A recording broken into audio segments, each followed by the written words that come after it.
After the bombs, London was given many new names: New London, Central Waste, Big City, and many more. The alley that leads to the city entrance was covered in traps, bear traps, mines, guns connected to tripwires, grenade bouquets, and anything else. It was a long walk to get there, but it was a great place to spend the day. Food, drink, trade, you can wash, you can brawl, you can shag. Anything you want to do, you can do it. That was what was keeping this place going. It was also a place for diplomacy.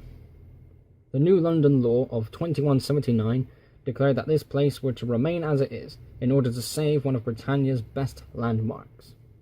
There was a selection of buildings that were all collapsed, but one of them in the centre was still intact. This building was called the Peace Building, and it was used almost every day, from petty trade deals to who gets to find who's stashed nukes. But today it would play host to a man in Minotaur power armor and a woman in a thick red coat. On the morning of the 9th of January 2300, a squad of 20 men arrived. They were wearing demonic armor. They were in a diamond formation with Lucius and his wife Victoria in the center. They made their way to the base of the building, and a few made their way into the lobby. Lucius took his wife and 3 men upstairs to the top floor, and awaited the arrival of Queen Cabot III. That evening, 3 large land vehicles arrived carrying half of the Britannia remnants and Queen Cabot III herself. Once the convoy halted, most of the soldiers raced around with their weapons in hand, making a corridor for Queen Cabot III to walk down to the building entrance. She was joined by Field Marshal Bradford and 10 men, and they made their way to the top of the building to meet Lucius. The Britannia remnants entered, slowly but surely. Queen Cabot III made immediate eye contact with Victoria, as Lucius did to Bradford. The people in the meeting room were the only people who kept peace in the remains of the Britannia wasteland.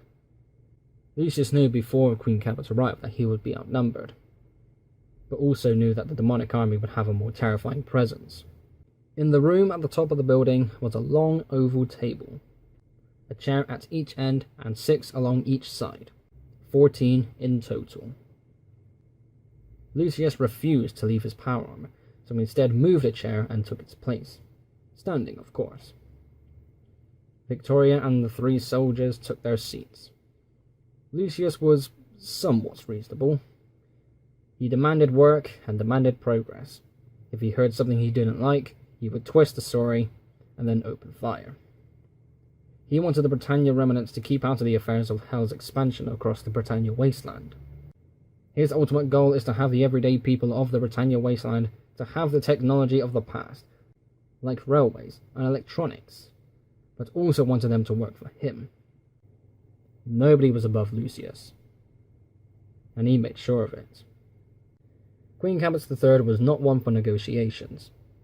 She was like the pre-war Britannia government, selfish. She too wanted railways and electronics to become common again, but only for the use of the remnants. She didn't care for the wasteland, nor did she ever help anyone personally. The royal before her sent detachments of remnants to settlements to protect them, but it was more of a way of appearing less evil. All royals prior were all the same. That one royal was the only one who stood out, and Bradford was honoured to be alive at the same time he was. Bradford himself was a pacifist, avoided all confrontations whenever he could, and talked before he shot. He was a gem amongst the remnants, and he was the only person that people of the Britannia wasteland really liked.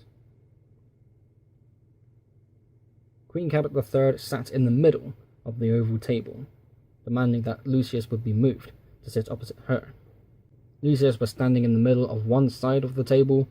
Queen Cabot sat in the middle of the other side. Field Marshal Bradford and 4 other soldiers took the remaining seats. The remaining remnants were ordered to wait outside. Nobody has ruined this custom yet, and it won't be ruined now. As the 6 left the room and closed the door behind them, 2 secretly stayed outside as guards, while the other 4 returned to the entrance.